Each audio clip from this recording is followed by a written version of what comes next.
सर्वात आधी हा व्हिडिओ पहा।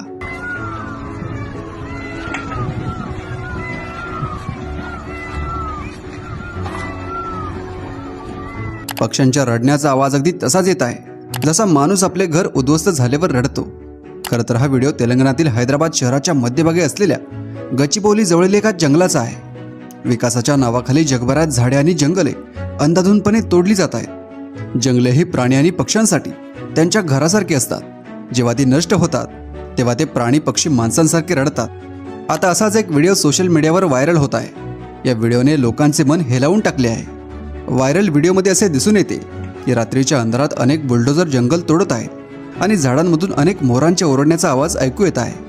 हे नक्की प्रकरण काय आहे ते आपण व्हिडिओमध्ये पाहूयात। कांचा जंगल हैदराबादच्या मध्यभागी सुमारे 400 एकर क्षेत्रात वसले आहे, जे ग्रीनलँड आहे। त्यात भरपूर झाडे आणि वनस्पती आहेत, जे अनेक प्राणी आणि पक्ष्यांचे निवासस्थान आहे।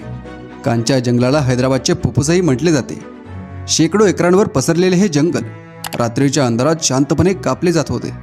असे म्हटले जात आहे की झाडे तोडण्याची ही कारवाई अशा वेळी सुरू झाली जेव्हा सलग सुट्ट्या होत्या आणि हैदराबाद विद्यापीठाचे विद्यार्थी घरी गेले होते। हा हिरवागार परिसर विद्यापीठाजवळ आहे आणि विद्यार्थी जंगल तोडीचा निषेध करत होते। स्थानिक लोक, पर्यावरण कार्यकर्ते आणि विद्यार्थी कांचा जंगल तोडणे आणि विकास कामे थांबवण्याची मागणी करत आहेत। त्यांचं म्हणणं असं आहे की ते राष्ट्रीय उद्यान घोषित केले पाहिजे, कारण ते 450हून अधिक प्रजातींचे घर आहे।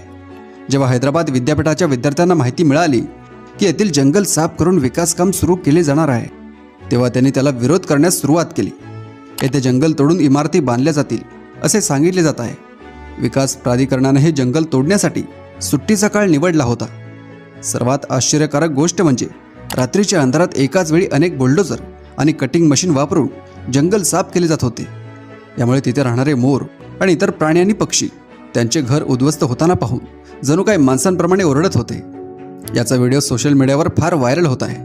मोठ्या प्रमाणात झालेल्या विरोधानंतर तेलंगणा उच्च न्यायालयाने विद्यार्थी आणि पर्यावरणीय स्वयंसेवी संस्था वाट फाउंडेशन यांनी दाखल केलेल्या याचिकांवरून कांचा गचिबौली येथील 400 एकरपेक्षा जास्त जमिनीवरील विकास कामांवर अंतरिम स्थगिती लागू केली आहे। गुरुवारी होणाऱ्या पुढील सुनावणीपर्यंत हा आदेश लागू राहील।